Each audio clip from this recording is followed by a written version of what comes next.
saya punya pendapat begini. Quran itu kan hudal linnas,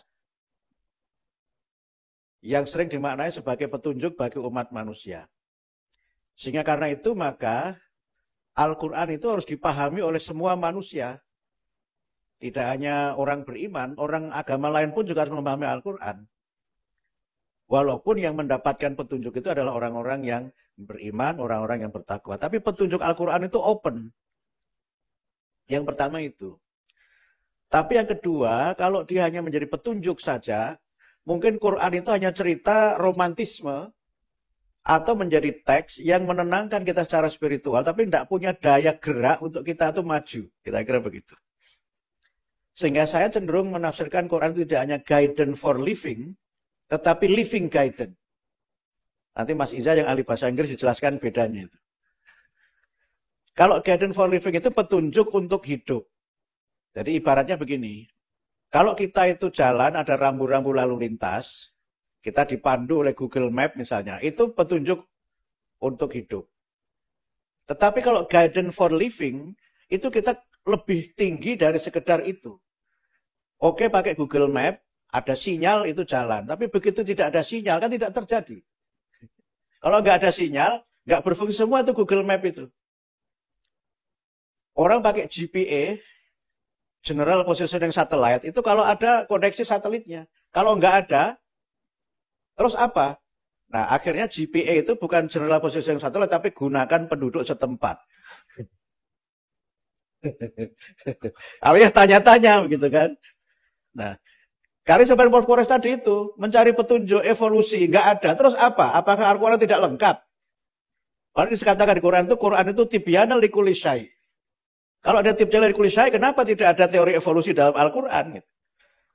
Nah, karena itu, saya ingin masuk dari sini, Prof. Kores. Dari Quran sebagai living guidance. Petunjuk yang itu senantiasa hidup. Karena senantiasa hidup, maka, nyambung Prof. Kores tadi, cara kita menafsirkan Quran juga harus dinamis. Kalau cara menafsirkannya tidak dinamis, Quran itu tidak hidup. Itu yang pertama. Saya nanti kalau agak liberal-liberal diingatkan ya.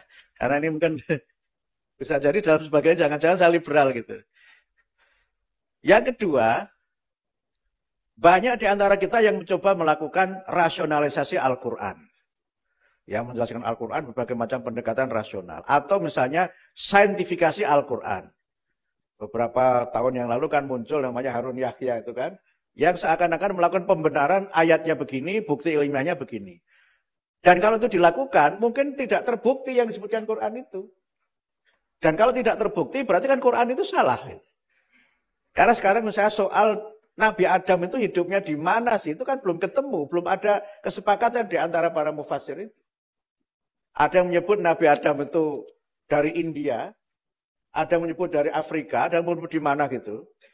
Ada yang dari Papua juga Pak Koras. Ada yang menyebut Nabi Adam jangan-jangan Pithecanthropus erectus dari Sragen. Jangan-jangan itu misalnya. Nah pertanyaannya, kalau jejak arkeologis itu tidak ditemukan, apakah kemudian Nabi Adam tidak ada? Itulah kelemahan dari saintifikasi Al-Quran. Dan Al-Quran memang, saya mengutip Profesor Koras, Al-Quran itu bukan kitab ilmu, tapi kitab yang mendorong manusia untuk mengembangkan ilmu. Karena hampir semua buku Pak Kores saya hafal, kecuali yang saya belum baca. Tapi mayoritas saya baca buku beliau.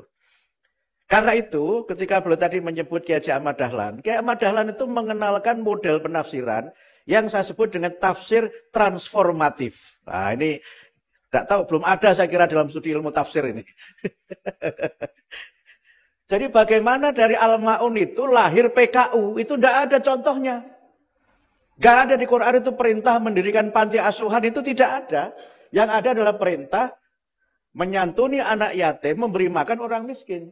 Tapi bagi Kiai Haji Ahmad Dahlan, wujudnya apa? Sehingga kemudian beliau bawa murid-murid beliau itu ke pasar, dan ditunjukkan, itu ada orang miskin, itu ada orang yang perlu santunan. Itulah yang disebut dengan tafsir transformatif. Gitu.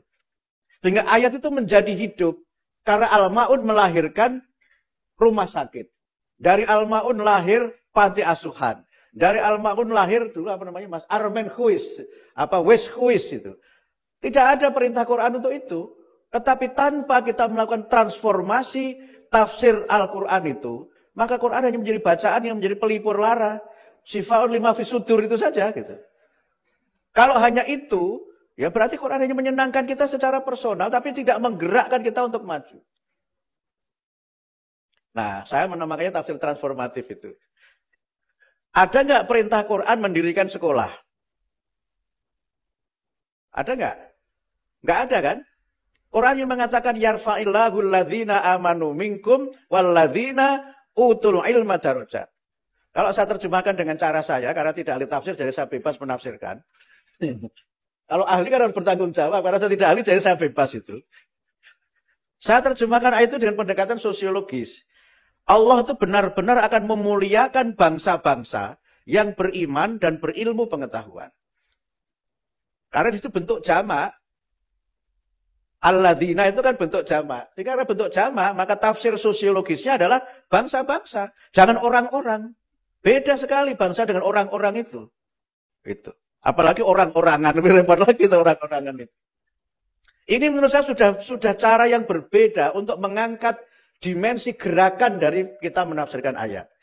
Lalu pertanyaannya, bagaimana bangsa itu bisa berilmu?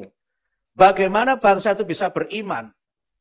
Nah, bagaimananya inilah yang kemudian menuntut kita untuk go beyond the text. Akhirnya kemudian dikembangkanlah lembaga-lembaga pendidikan. Zaman Nabi itu ya halaqah ilmiah di masjid-masjid itu. Tapi halaqah ilmiah di masjid itu kan tidak sunnah, itu kan tradisi orang Arab. Nah kalau sekarang pendidikan kita masih learning circle seperti itu, ya nggak maju-maju kita. Lalu bangsa ini akan terangkat harkat dan martabatnya itu ya harus dengan pendidikan yang bermutu gitu. Ini tafsirnya Mendikbud. Kalau pendidikannya tidak bermutu, ya tidak akan bermutu bangsa itu. Kalau pendidikannya tidak unggul, bangsa itu tidak unggul. Sehingga kalau kita menggunakan pendekatan lain, yarfa itu dengan pendekatan mudhari, ya terus saja masa depan gitu. Itu akan terus gitu. Akan terus. Tapi itu juga bukan pengertian yang salah. Karena apa? Kemajuan itu memang dinamis. Jadi apa yang dianggap maju pada zaman Ki Hajar Madalan itu, sekarang barangkali sudah ketinggalan. Nah gitu. Ini namanya tafsir transformatif. Kira-kira begitu. Metode baru Pak itu. Harus go beyond the text. Karena tadi beliau menyampaikan, maksud Al-Quran mengatakan itu apa? Dan apa yang harus saya lakukan untuk kehendak Al-Quran itu dapat terwujud. Itu kan maksudnya kan di situ. Sebagian itu ditulis Muhammad Al-Ghazali dalam berdialog dengan Al-Quran itu kan. Walaupun dia kritik banyak sekali hadis di situ. Tapi semangat berdialognya itu yang harus kita ambil dari Al-Quran.